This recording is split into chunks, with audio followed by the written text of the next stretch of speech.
Like we always do about this time. I don't know.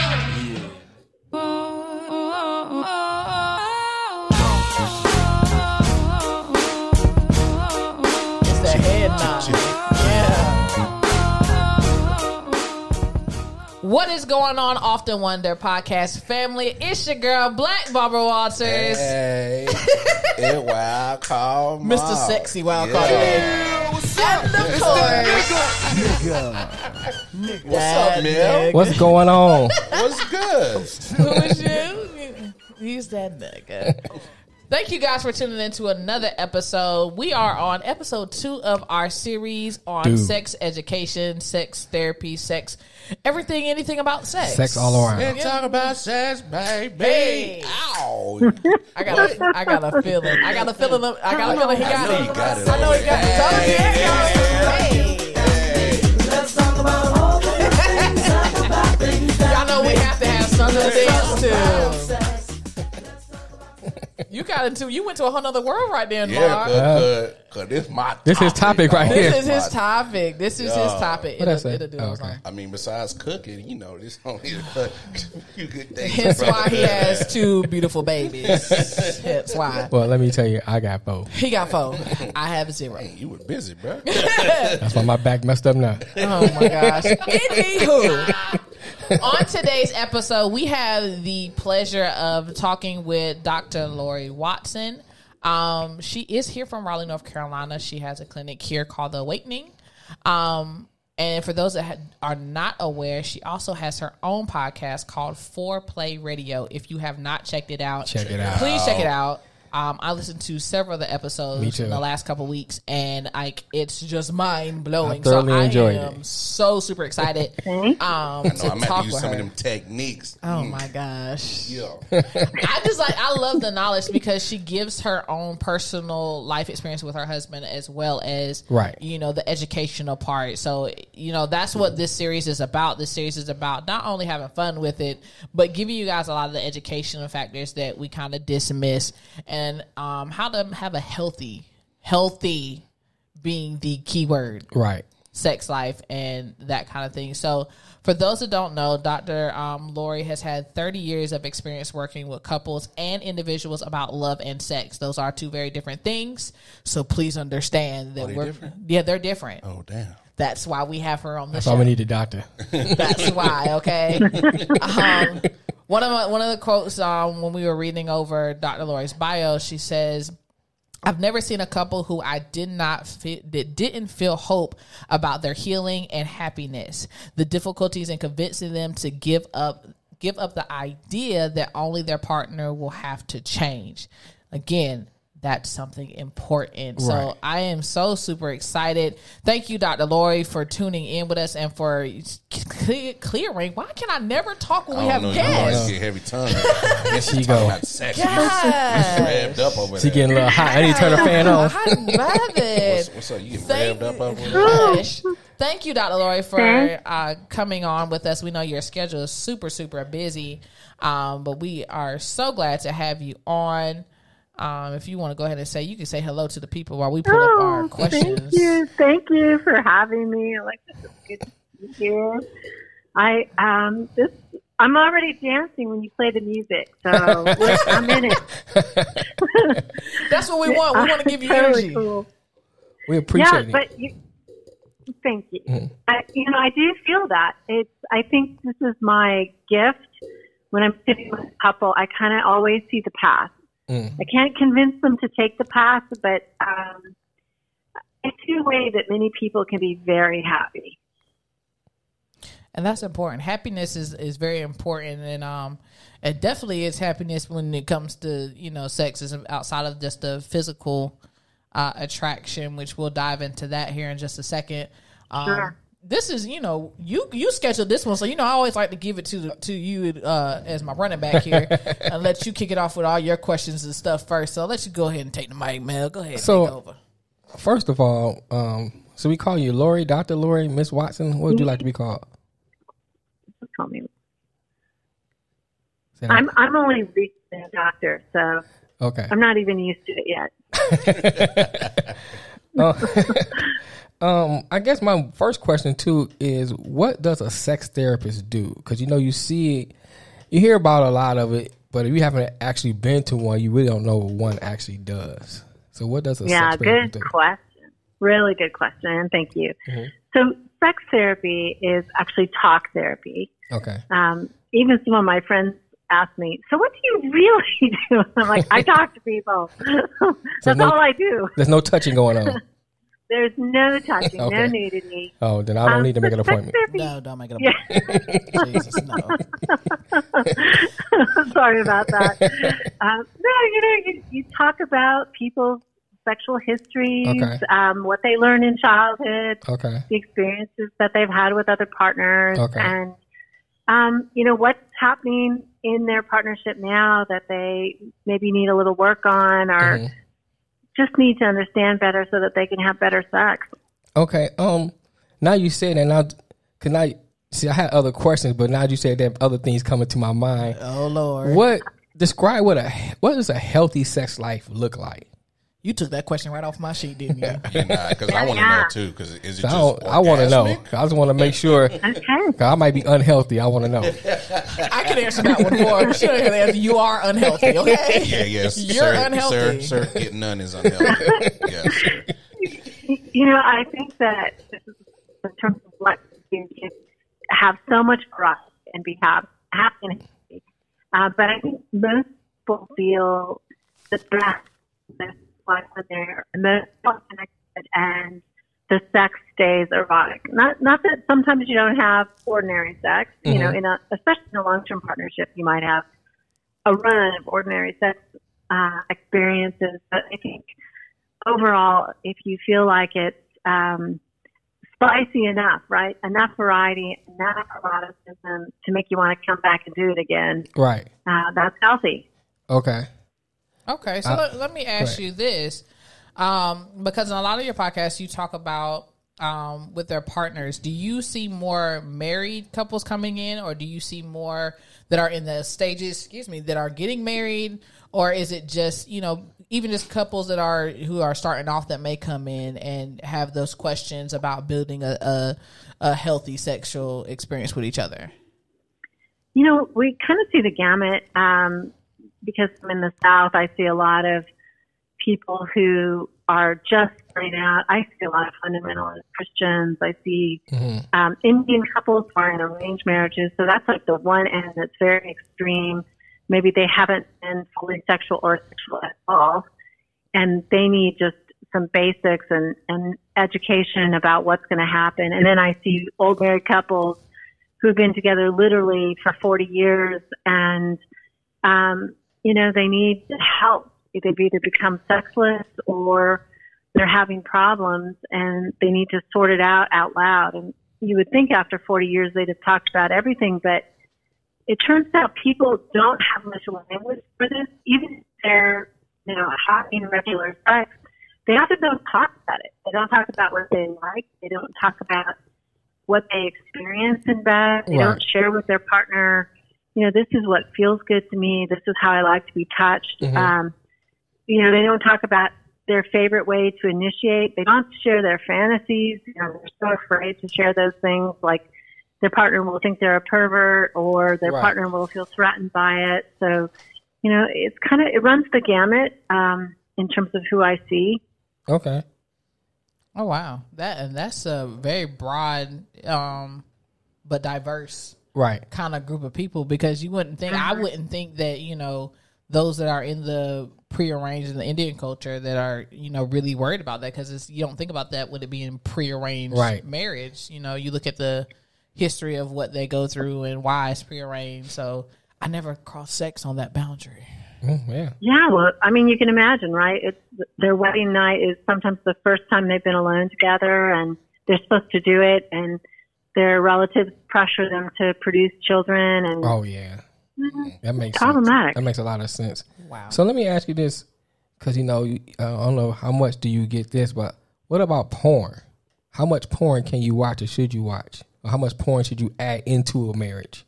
Sir, just because your hard drives are full, I don't know. Just want to know. This question is just for other people who want to know. It's not for my question. Oh, this not for you. Oh, okay. I'm just making sure. Acquiring minds want to know. Yeah, my friend said. Don't point over here saying my friend said, because not this one. Well, is porn even healthy for a relationship? Okay, you got a lot of questions I here. do. I want to give my best. Okay. So I personally have mixed feelings about it. Okay. I think porn is erotic. You know, many people find it very exciting, visually exciting. A lot of, probably more men find it visually exciting than women. Not that women don't, but the research shows that women won't pay for porn.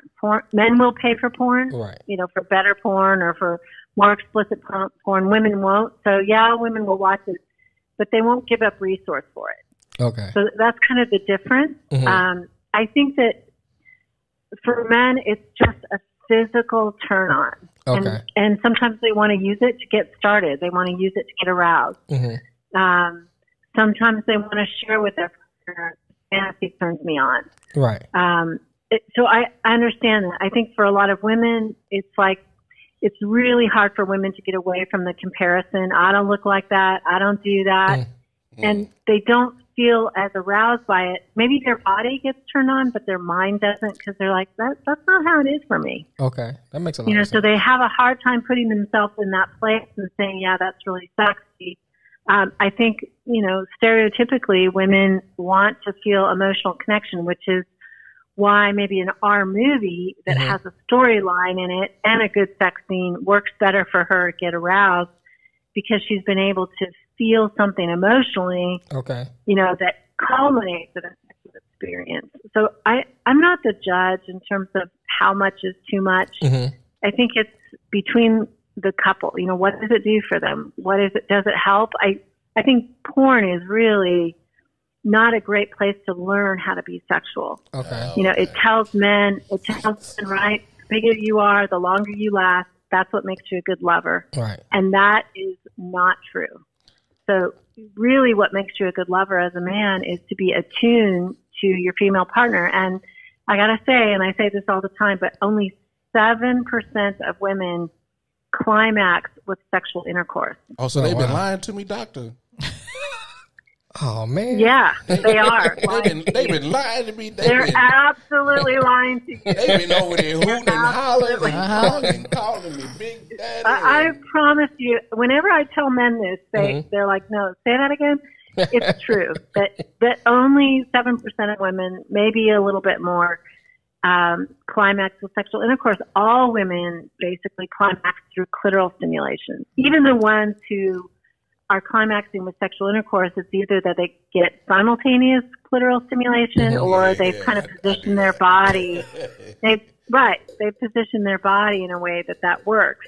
Okay. So, I mean, I think men watching porn, right, they're like, okay, well, I got to last for 30 minutes. And I'm like, man, you'd wear her out.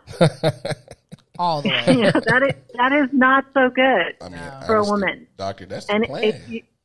it's really, I don't know how explicit y'all get, but We get explicit over here. There are no boundaries. There's no okay. boundaries, So doctor. the clitoris is really like a micro penis. Like everything that the man feels in I don't his want that penis. image in my head. I'm sorry. Now, next time I be Dr. licking, Lloyd, I be like, don't oh. sorry. Don't be sorry. like, He am I don't have to gay? deal with it today because this is the educational part that we want. So please continue. Go ahead, doctor. No. The clitoris is like, it's like, I don't know, 16 times as sensitive as a penis Okay. in a much smaller place. So Okay. that's why it can feel really, really good and almost sometimes can feel painful if she's touched too soon or too early or too directly or without lubrication. I mean, she needs to be aroused, which is crazy. Like most women need about 20 minutes of clitoral stimulation to reach orgasm, which is a long time, right? With oral sex or touching or a combination of both. That takes a while for her to get there. So you're saying And then foreplay is important. What? So you're Foreplay saying is important. foreplay is If you want her to climax and you want her to want sex, yeah, foreplay is important. I usually go by the Tupac method. I got to get mine. you got to get yours. And this is why you are single. This is why we say you have an unhealthy sex life. This is why Dr. Laurie is here That's why right your now. DM is wide. Wait, he open. said, I got to get mine and you got to get yours. Is that Right, that's exactly what he That's said. the Tupac method. The Tupac. Well, that's like equal time, right? At least, Lamar. Yeah, man, I don't know what he's doing. I got mine. So, But but I was also wondering too. So, because now you always hear about squirting. Is that a true thing or not? Because I hear one that's thing. true, It's a true That's thing. true. It's a true thing, and it's urine. Oh, whoa! Right, see? wait, hold on. Say I that don't like again, golden Laurie? showers. Oh, really? Yeah, it's golden showers. So some women do without sort of thinking about it or consciously doing it. Mm-hmm. They squirt. They basically at the same time as orgasm. It's actually not at the same exact time as their orgasm, Okay. but like a force of urine is released. And urine is sterile. It's no big deal. It's clean, and it does have a bit of prostaglandin, which is a sort of a cell that comes through the body. Mm-hmm. Kind of where the man's prostate gland is. There's in the woman too. There's kind of remnants of that.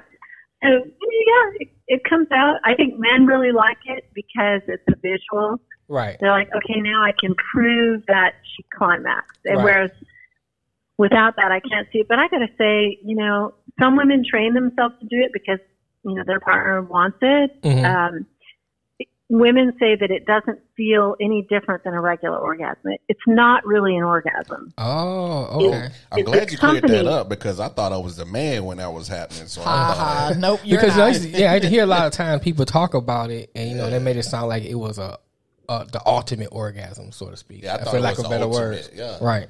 Yeah, I The think fact men that- may talk about it that way, but women don't talk about it that way. Yeah, I'm about to say, we do not talk about it that way because we know that it's like we're peeing on ourselves. So it's not like something that we're, some women may be, 'cause all happy about it. I but sure no. did pat myself on the back and I did jumping jacks and ran around the house like I won the championship. So Yeah, I'm no, glad you you clarified. You that. I rang the bell. I got So the what we're word, gonna yeah. do real quick, Dr. Laurie, is we're gonna take a quick commercial break. You guys stay Okay. tuned with us, and when we come back, we'll have more conversation with Dr. Laurie Watson.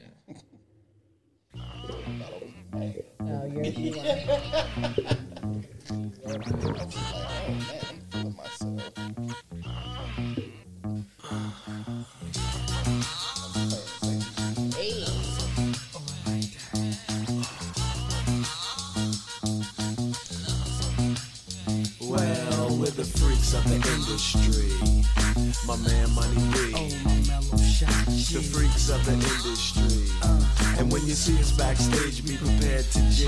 Well, they say that birds do it, bees do it. Do it. Time to freak, Money B gets to it. Not a heavyweight, but I go 12 rounds with a jab and a stick. I'm going lick for lick, so give me the helmet. I'll be the stunt man. Just relax, and I won't front like Anita. It's like gangster ballads. Has to get there. Without orgasm, her libido will drop.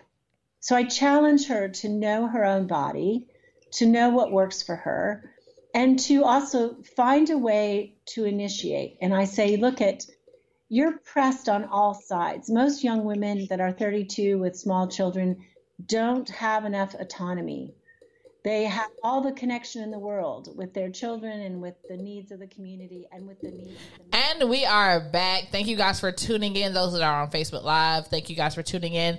And those that are on all our podcast stations, we are back. I'm your girl, Black Barbara Walters. And of course, we have Wildcard Mark. And you know me. Yeah, I'm trying to get my sexy on. We got a sex doctor. Trying to learn some stuff here. I got my pen and pencil out. For those that are Taking notes. just tuning in, I'm over here getting schooled. Man. Yeah, y'all get school for real today. For those that are just tuning in, we have the pleasure of interviewing Dr. Laurie Watson. For those of you guys who've been here since the beginning, she's also the host of FOREPLAY Radio, another podcast, which is rated, for those that didn't know, it's on the top 10 of iTunes under Sexuality, okay?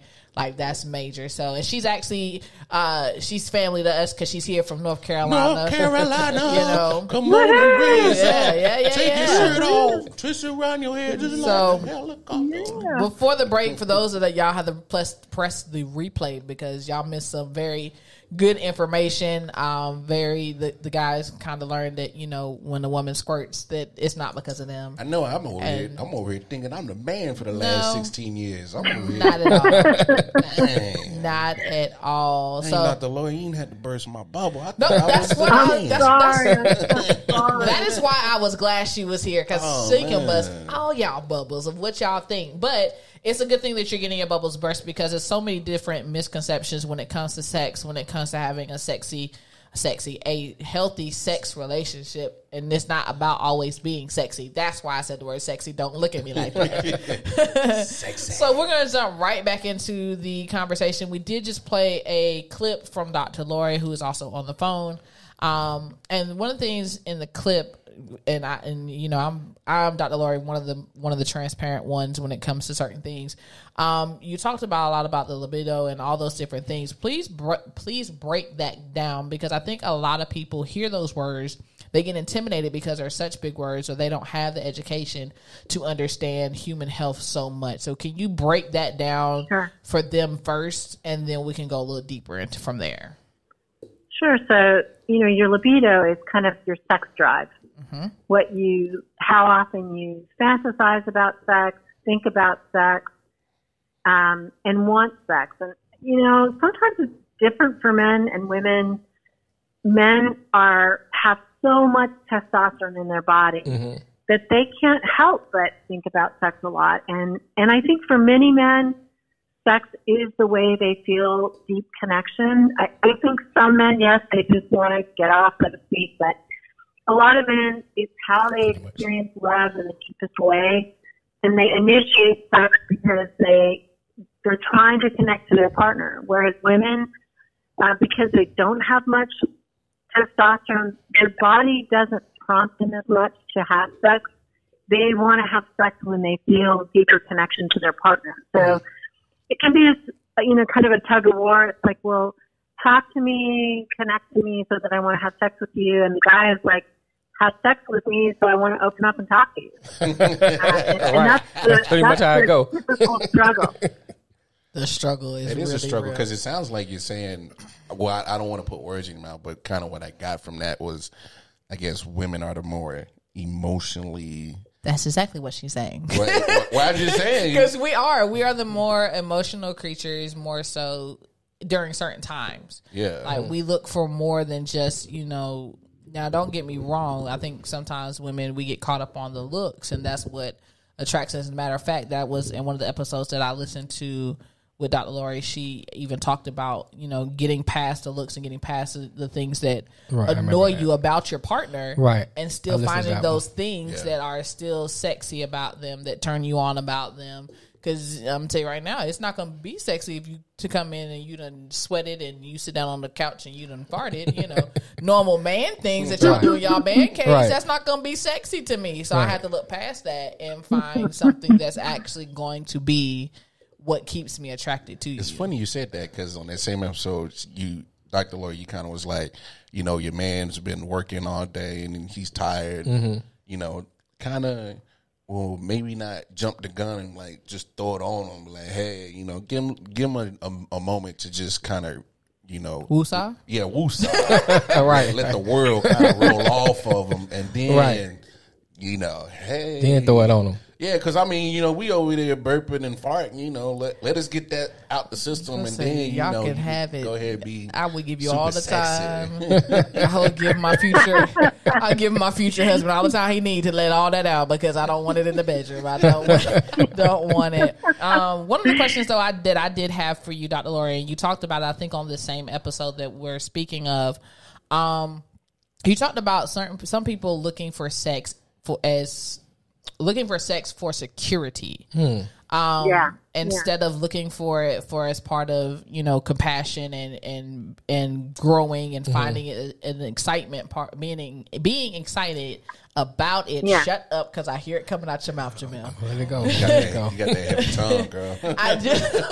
so excited about the topic. I know. What would you have to say? What would you tell a person who is looking for that security?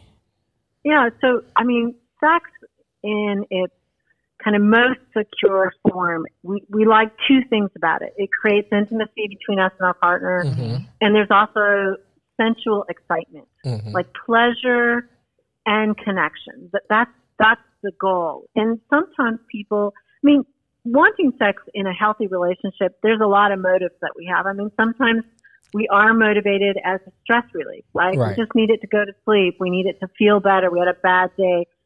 That works. But in a long-term situation, right, it's not going to work. It's not going to work when, okay, my partner just seems to need to use me to get to sleep, but I don't feel any connection. I don't feel pleasure and connection. I just feel him using me maybe to get to sleep. That's not going to work long-term. Same with anxiety as a motive. You know, maybe I have sex when I'm dating, and that gives me a sense that I'm desirable and that somebody, you know, thinks I'm hot, and that motivates me. But then when I get married, I feel like, okay, now I have reassurance. I don't feel as anxious, so I don't have much motive to have sex.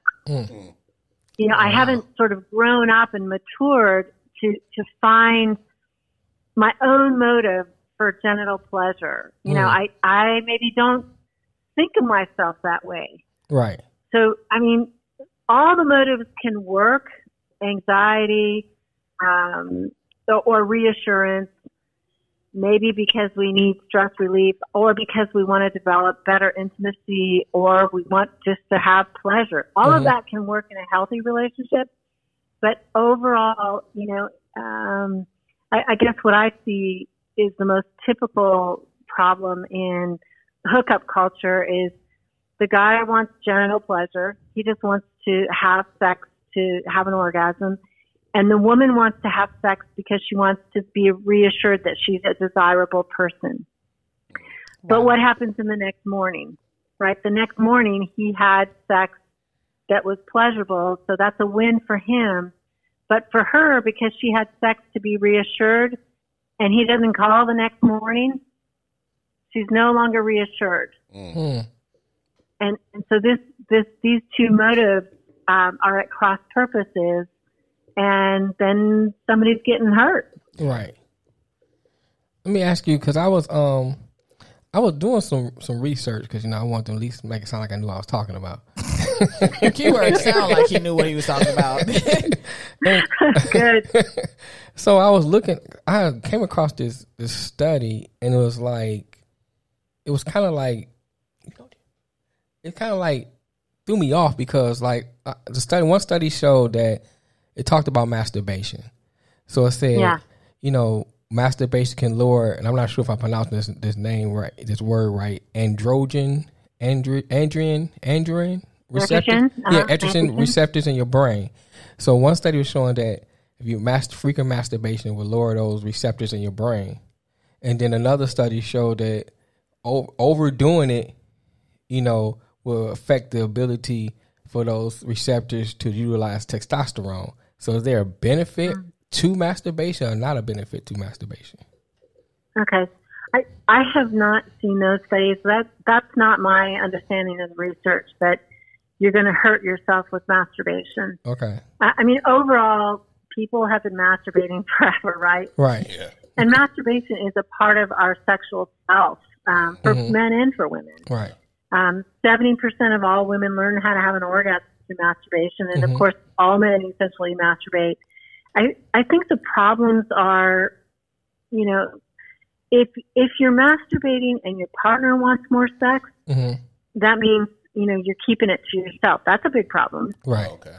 Especially if there's like a refractory period, which is the time that it takes you to have an orgasm, maybe with masturbation, and then the next time you're able to have an orgasm with your partner, let's say it's a day. For most men, by the time, I don't know how old y'all are, you look young on your pictures here. But, black don't crack, doctor. That's real sexy.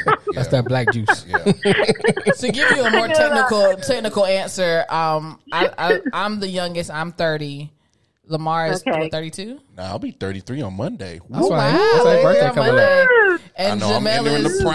I'm in my I am entering 40s. the prime. Yeah, Jamel is our papa of the group. He's in his 40s. Yeah, he just said 40s. You didn't Oh, give my the exact God. number, but it's So- cool. There might be some young tenders out there.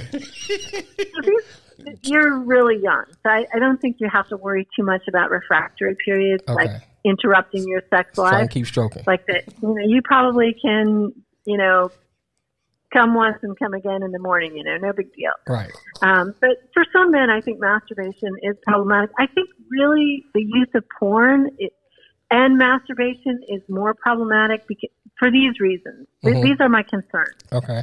Some men masturbate to a type.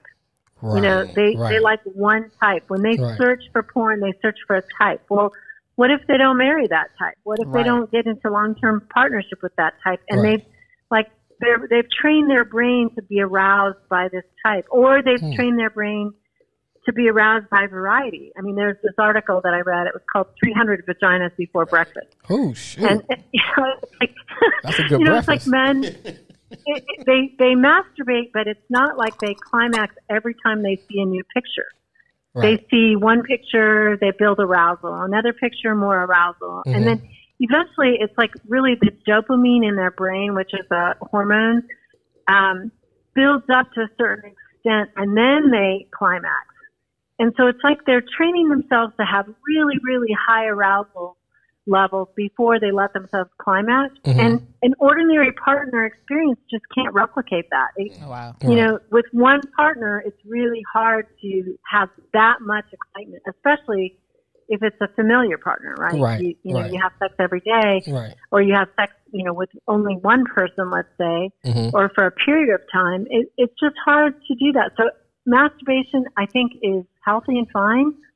I think if it's used like, hey, I don't want to negotiate with you. I don't trust you to want to meet my needs sexually, so I'm going to meet them myself. And then the person starts withholding sex. That's a problem in the relationship. A big problem. Or if they don't feel like sometimes erections fail or they have delayed ejaculation, and some of it, I'm not sure the research is perfect here either. But I hear a lot of people say, yeah, I use porn and I masturbate and then I can climax, but with my partner I can't. What's going on?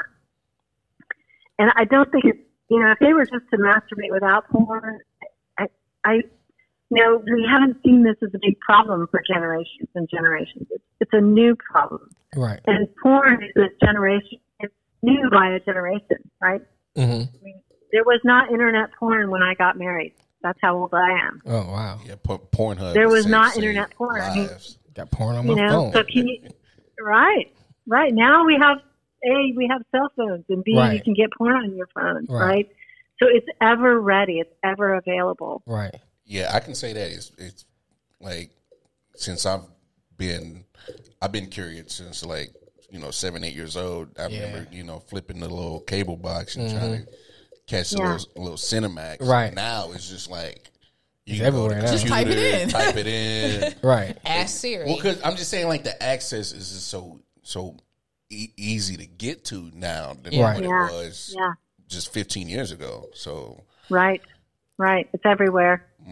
So, Doctor, I guess my next question to you, I got so many questions. I mean, He is a bundle of questions. No, matter who because you it's have I never talked to a sex therapist, so all these. why we're doing So this thing is this.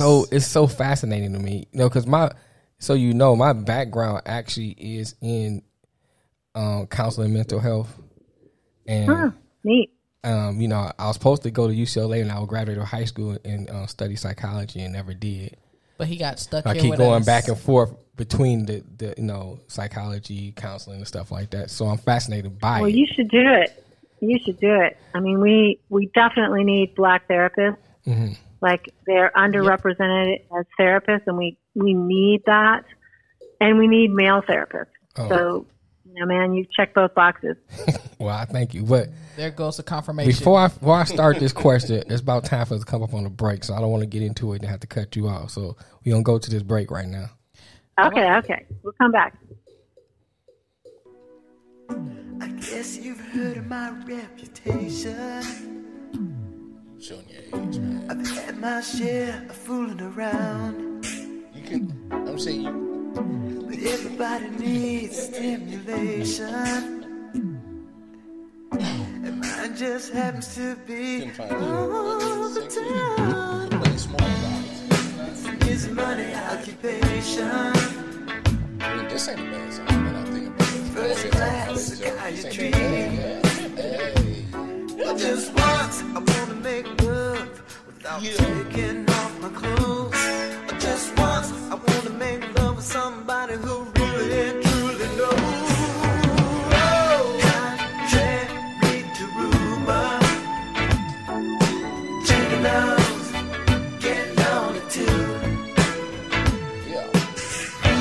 All my lovers need stimulation, but honey, babe, I think that I need you.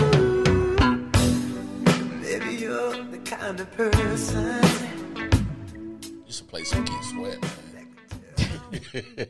And we are back, you guys. I'm your girl, Black Barbara Walters. Yeah, Wildcard Moore in the building. It is me. You know me.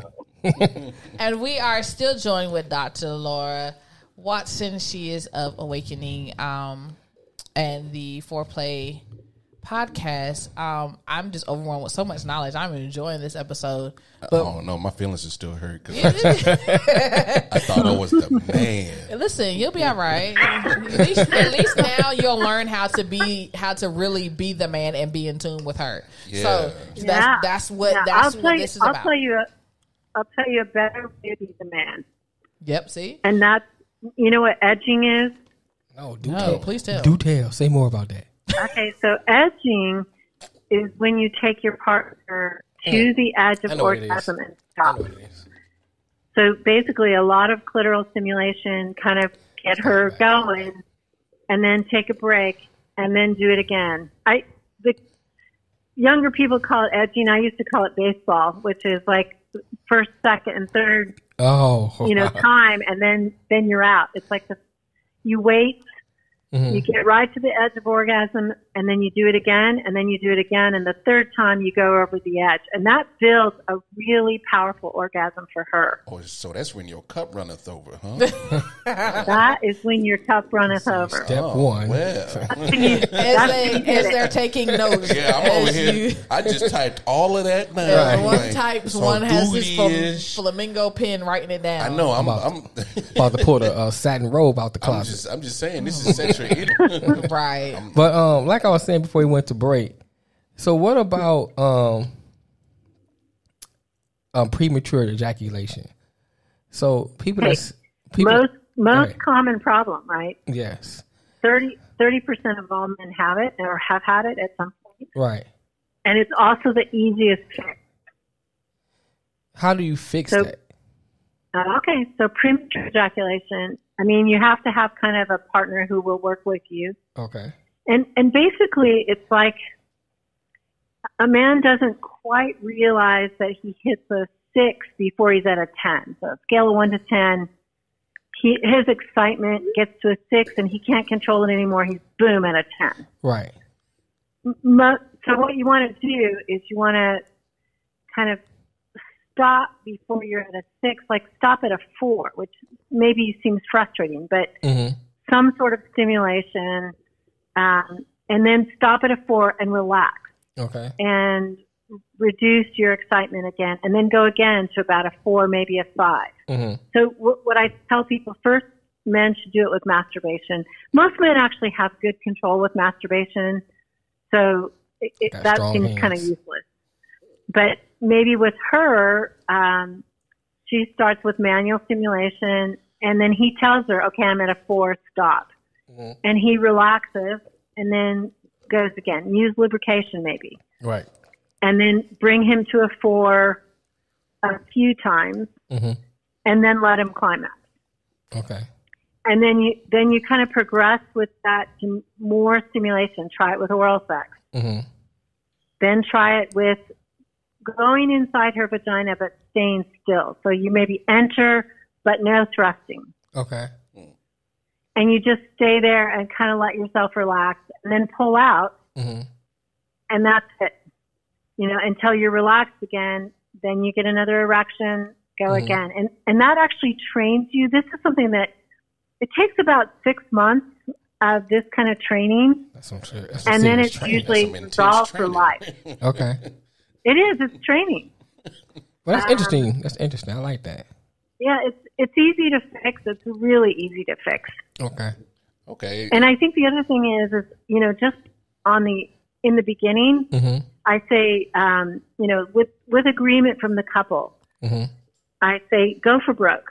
Go ahead and have wild sex, climax really quickly. Okay. Try to climax as fast as you can. Okay. Yeah, and then because you're young, right, you're probably going to be able to have another erection. Right. You're going to be able to have intercourse again. So, but you just climax. So you're not going to be able to climax again very quickly. Right. So if you do a go for broke, sort of once and done, do that, and then try again, and maybe you work on her for a while, for 20 minutes, right? Because she needs time. Right. And then you go ahead and have sexual intercourse. You're probably not going to have premature ejaculation the second time. Okay. So that while you're working on those other exercises can kind of help, because it's not like you shouldn't have intercourse at all during the season that you're kind of trying to fix this. Right. I like that. That's interesting. I never actually heard it explained that. Heard anybody give me an explanation like that. That's exciting. Because I do a lot of research on a lot of stuff, and I never heard that actual explanation. Again, this is why we have her on the show. Yeah, I'm glad you cleared it up. You are a true professional. Because women back in the day used to clown me. They used to talk mess about premature ejaculation. Right. I thought it was a compliment to her. I'm like, well, you're it was good. So, right. It was good. Yeah, you're so sexy. I couldn't help myself. I just walked past it and I come. Yeah, that's and you know what? One of the Too much.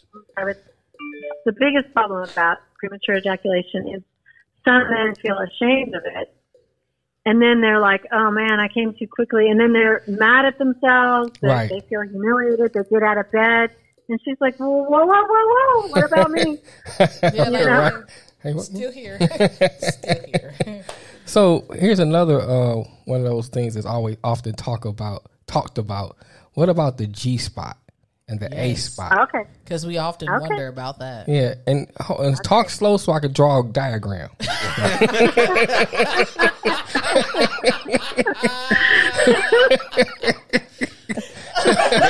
Basically, what he's saying is he needs a road map. So you can just he needs a road map. Yeah, my eyes are not as good as it used to be. I think he's been map questioning the G spot. For how long you been map questioning the G spot? Okay, so they're real things. Okay. So the G spot, if a woman is lying on her back, give me your back. It's on the roof of her vagina, about 2.5 inches in, maybe not quite the length of a man's finger. And it often responds to being stroked with kind of we call it a come hither motion, like come here, right? Right. So and it can't be too hard and it can't be tickly, but it responds to kind of a firm touch.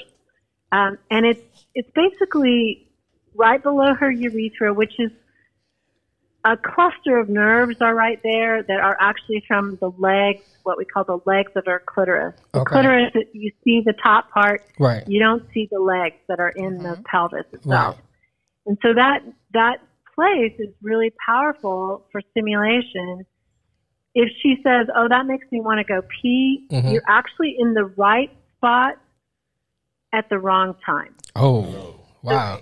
So she's not aroused enough for her brain to translate it to a sexual feeling. Okay. You're in the right place. You should remember that place. Okay. But she needs to be more aroused before that's going to feel really good. Okay. So, I think a lot of women, G-spot stimulation combined with oral sex is an amazing technique. Okay. So, and then I'll put fingers. Oh, go ahead, Alexis. No. Go ahead. Finish your statement. Yeah, I'm intrigued. Men put their fingers in women's vaginas and oftentimes try to simulate intercourse. So they're like in and out and all over the place. Right. And that's crazy. like Stay there. that doesn't really feel that good to women. Okay. The G spot, if that's being stimulated, that's what is so useful about using your fingers is you can get to the G spot. Okay. But women don't have as much sensation. Really, their vagina is not like an inside-out penis. Okay. Like what a man feels on his penis is not what a woman feels in her vagina.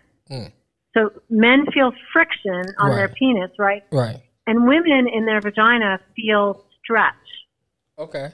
So it's pressure, not necessarily friction. So men think, well, everything I'm feeling is what she's feeling. No, not true. That's important that you said that. Very important. Yeah. I think that's why I hold so tight when I masturbate. So the A spot is deeper. Okay. It's like probably harder to reach with your fingers. Okay. That's usually more stimulated by your penis because it's deeper. It's also on the roof of her vagina, and it's right before her cervix. So it's something that women sort of experience feeling there with a sex toy or with his penis. Okay. Okay. Hey, Doc. Is there a certain position you should be in to get that? Like face down, butt up. Yeah. How did I know he was going to go? To that part Actually, of that probably men on top actually is a good position. I mean, just kind of ordinary missionary is actually a good position for that. Okay. So if a woman can, but you're asking about positions, so I'll give you a few tips. Okay. Hold on. Let me get my pen out. Go ahead. Hold on, Doc. I need this pen and pad real quick. Hold on. All right. As you see, Dr. Laurie, I don't have to say much because this is really their episode. I'm just here to be quarterback. I appreciate that they want to know. If she is a woman who's going to climax sexual intercourse, one of the very few percentage, it's often her on top at like a 45-degree angle because that creates the best connection between penis and G spot. Okay. Or get this one, she's on her back and her legs are kind of open and up around his elbows. Oh yeah. Or if she's really young and flexible, around his shoulders. Not for you. And that creates another really good place of connection between her vagina, her G spot, and his penis. Okay. So those two positions are best if she's going to get there at all with just sexual intercourse. Oh wow! So I learned something new. See?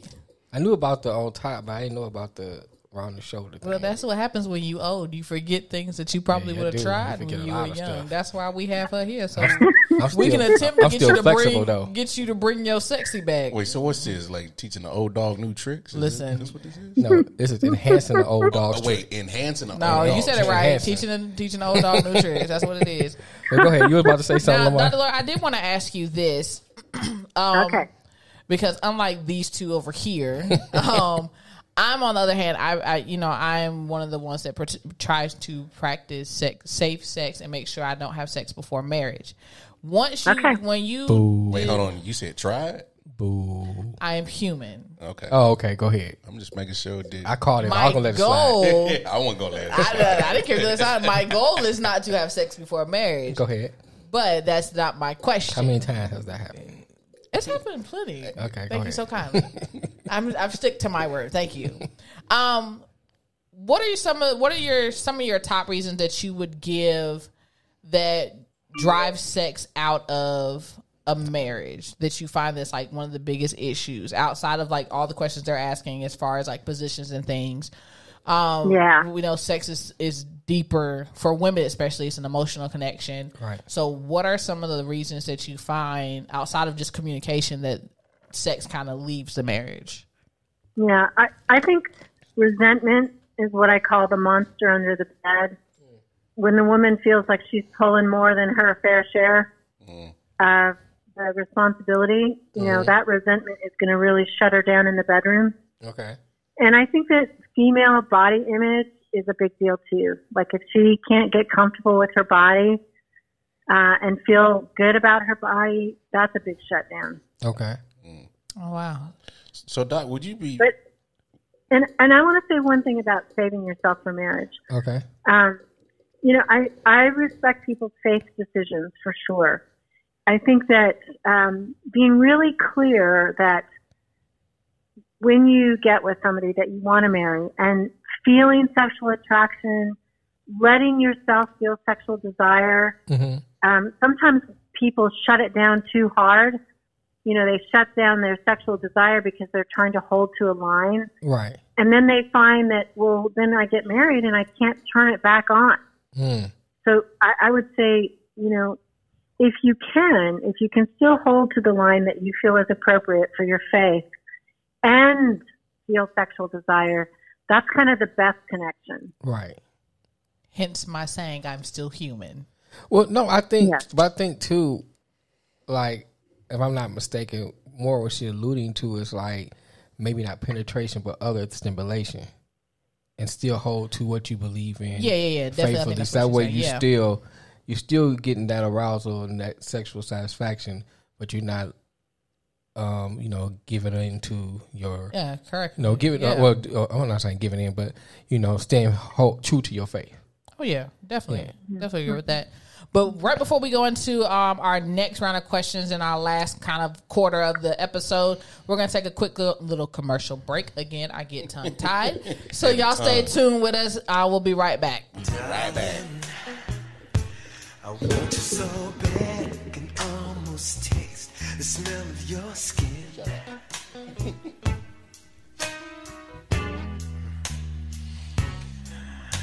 And honey, I'd be so sad if you didn't break down and let me in. You better let me in, baby. Don't you know, if the kid can't make you come, nobody can. The kid can't make you come. Nobody can.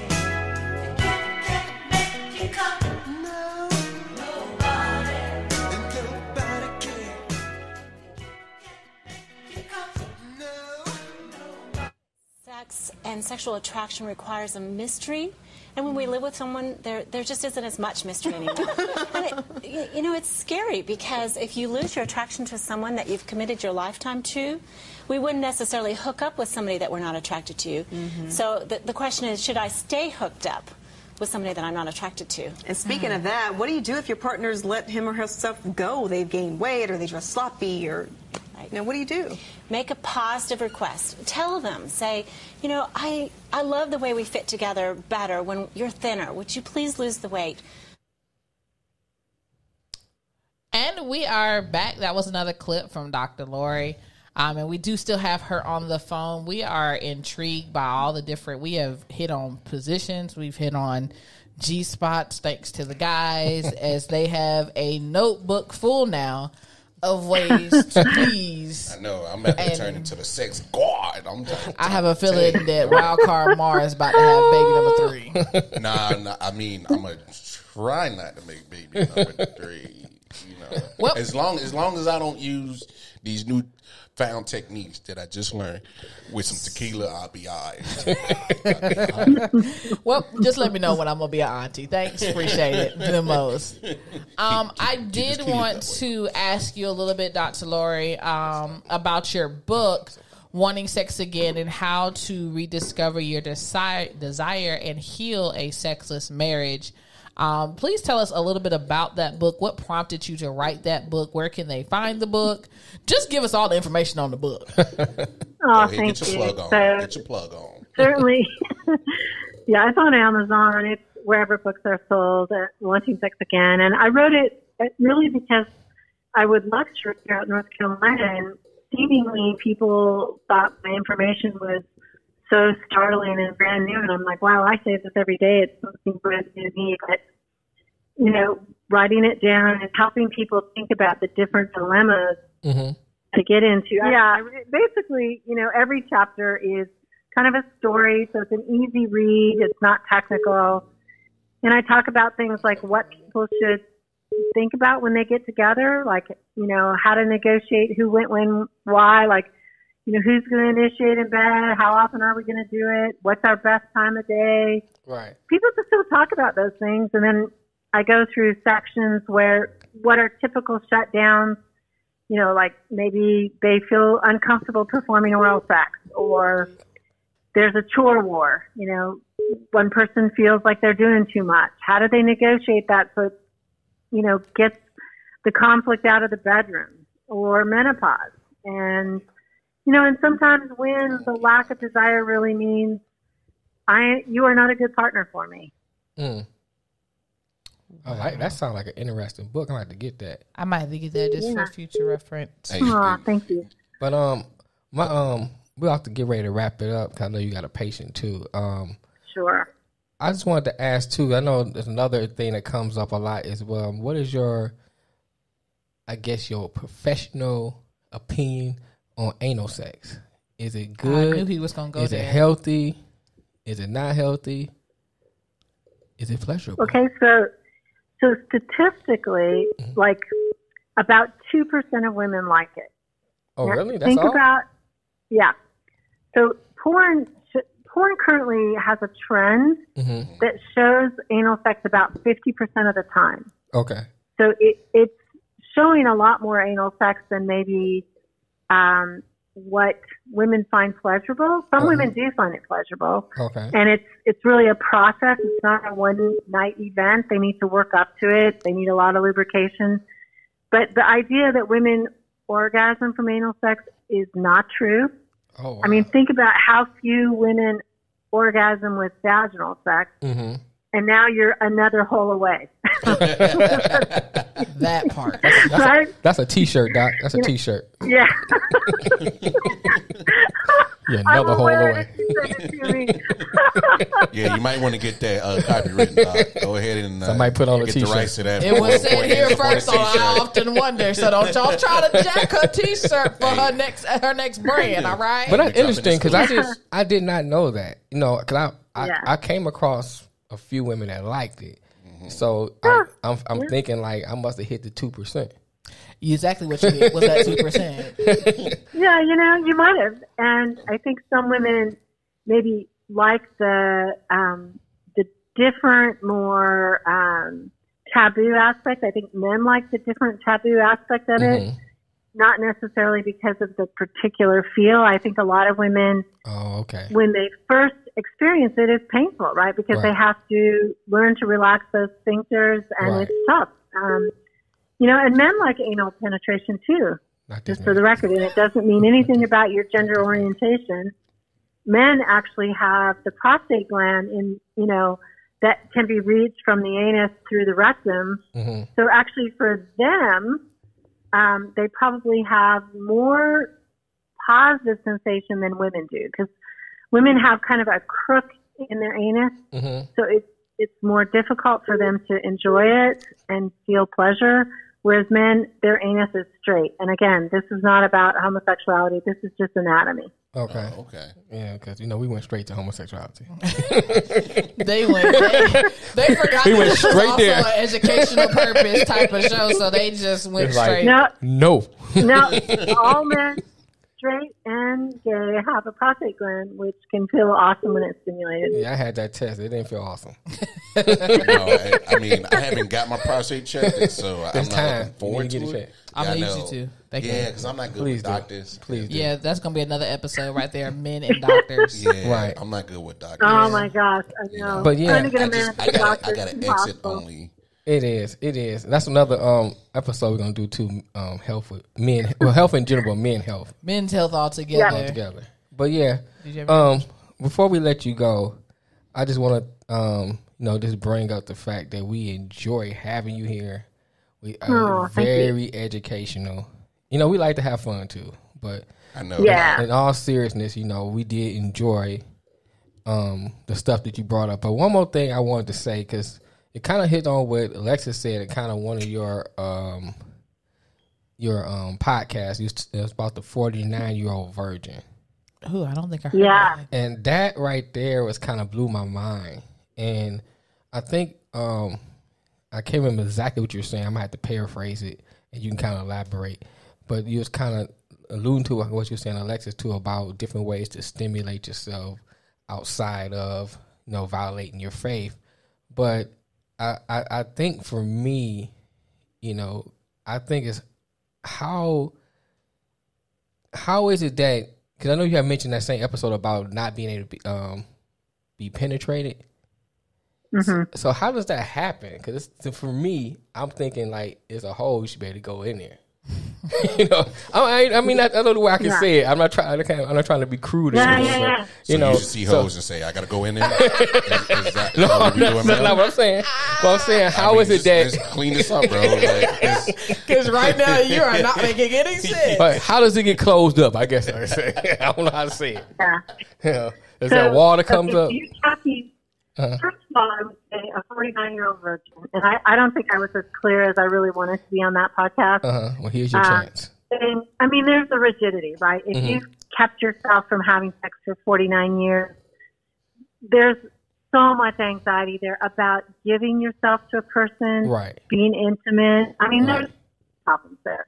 Mm-hmm. But one of the things I mentioned is that for some women, they have a condition called vaginismus. And it's basically the muscles in their vagina clench and do not allow penetration. Oh, wow. A lot of times people who are really anxious about sex actually do have that condition. Okay. And it doesn't allow penetration at all because the muscles tighten up so much. And so it's very painful. But I will say this is very healable.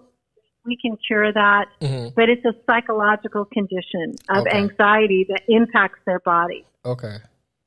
So, even though their partner wants to penetrate, can't. Wow. Absolutely cannot. Yeah, it's interesting. It is. But we treat, at Awakenings Counseling, we treat all of that kind of sexual dysfunction. And I do talk about it on the podcast, which, again, FOREPLAY RADIO. I'm on iTunes. I'd love for you guys to listen to me. Hey, everybody out there, y'all hear that? Because we already listened to you. Yeah. I was saying, we already listened to you. We are already. We've already subscribed. I've already taken notes. Thank you. So, obviously, you know a bunch of my episodes. Well, we thank you again for coming in. You're welcome. Lamar, you got any last words for Doc? Oh, no, Doc, I just appreciate you and just listen to your podcast. I loved how just kind of real you were, I guess. Yeah, that's open. Well, no, I just felt like I was talking to just a common person, right? Like another individual, right? Like you're very relatable. You know what I'm saying? So thank you. I appreciate that, and thank you for the pointers because I'm about to turn all this sexy on, and I'm about to be the sex god. I'm telling you, that's right. We're going to hear for the next 3 months that Dr. Laurie said he had a nice voice. Trust me, and that's what we're going to hear. But thank you. I'm a roll. Not just nice, a sexy voice. There you go. There you go. Lord, he that dark chocolate too.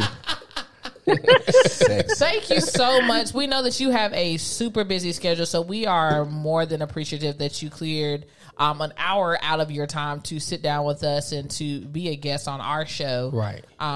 You're welcome. Amazing. Thank you. So we're going to send me the links and I'll post them on my social media. Okay? Yes, ma'am. We surely will. We surely appreciate will. You, Doc. Appreciate you. And we'll let you get back to your day, and we appreciate you. Have a wonderful day. Yes, Doctor. You're going to enjoy the rest of your day. Bye bye. Thank you. You guys take care. You too. Bye bye. Okay. Bye bye. I'm telling you, I'm about to be the god. I'm about to be swinging and oh my gosh! For those that missed it, dance. oh my god, we'll get into that later. Watch out! It's Mr. Nasty Time. I'm just Mr. Nasty Time. It's Mr. Nasty Time. I just got the whole playbook. I got a whole diagram. What? You know what I'm saying? For those who are just tuning in, you guys missed a great interview. Hold on, turn your leg this way. Wait. Lift your leg that way. I feel sorry for whatever. Hold on. Trying to remember what play you was on. I feel sorry for anyone that's getting ready to be next for him. Hey, he's gonna be in the middle. He'll be like, hold on. Wait, hold on. My notes. Be on my phone. Like, hold on. My notes don't say this. Hold on. You weren't supposed to move that way. Hold on a second. Either that, or he gonna have his headphone in. Right. Or listen to the pop. Wait. Pause. I gotta rewind that and see what she said again. No, she said don't stroke. Just enter. He said just stand here. Hold on a second. I don't feel nothing. Hold on, sis, yeah. Hold on. I gotta stop at a 4. Wait, stop. Is that a 4 or 5? I'm at a 6. Stop. Hey, I'm at 6, 7, 8. Right. I think that's a 10. I feel something coming. But also realness, you guys missed a great interview with Dr. Laurie Watson. Again, she is of Raleigh, North Carolina. She is a director of Awakenings. Yeah, stop calling us Minuteman. So doctor just proved that premature ejaculation. It's normal. It's not. And we trying to call us Minuteman and you ain't shit. Yeah, this was Nalgle. Yeah, it's that. She was speaking science. She was dropping some knowledge, man. Biology. It was like she did a whole mic drop and left out. Happens. So for you guys that want to hear. For you guys who want to hear more about her, more of her stuff, please make sure that you go subscribe to her podcast. Right. It is FOREPLAY Radio. It is on iTunes. It's on all the national sites. It is one of the top 10 under Sexuality. She's dope. Go pick up her book. Again, her book is Wanting Sex Again, How to Rediscover Desire and Heal a Sexless Marriage. Let's talk about now. Right. And then again. Right now. As you see, this is the first episode we've done together since in a while. Right. So as you can see, I'm letting them still have free reign. By our third episode, they'll be reeled back in. Okay, they'll be reeled back in. Shut now. Shut it up. Make sure you guys have subscribed. Thank you for everyone who has tuned in on Facebook Live. We love you guys. We appreciate you guys. We got glasses too. Yeah, we got merch. You ain't even got your glasses. I go, bro. Hey man, my bad, man. I mean, I got my own sunglasses. We got the Tony. I can see if they want to. We got the Tony Starks. Yeah. We got the face mask. We got mugs. We got mugs coming. So y'all will no longer condoms on the way. This Nobody nigga got condoms. said nothing about condoms on the way. Well, I mean, we promoting safe sex. We are promoting safe sex, and that's the thing about Healthy these sex. episodes. We got the gimp suit. No, that too. We ain't got that. No, bro. These episodes, episodes on the series. Shut up. These episodes on this series of sex is to give you guys education and knowledge. We always said I often wonder wants to be about education. Yeah, and get your groove back. And everybody. Make a holler for $1. I'm not hollering for $1. I'm gonna need a little bit more than that. Make a sub for $1. Never heard that one. Thank you. Make you scream for ice cream? Make it. Yeah. Anyway,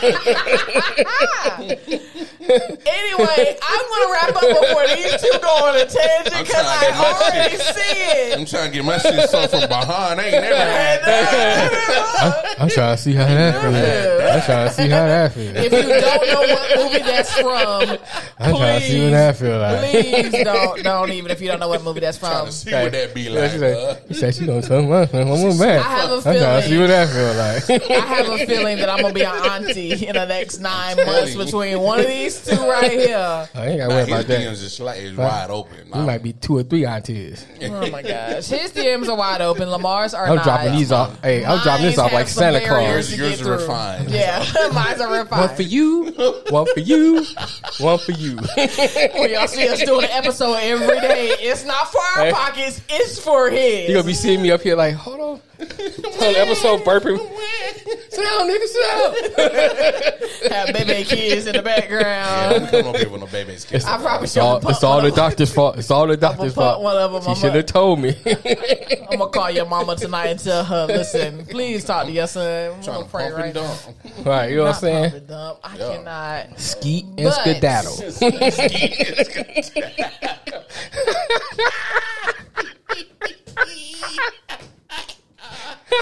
Yo, shut this show down. Wrap it up, sure B. y'all going. Wrap that shit up, B. Wrap it up. It's time to go. My man said, skeet and skedaddle.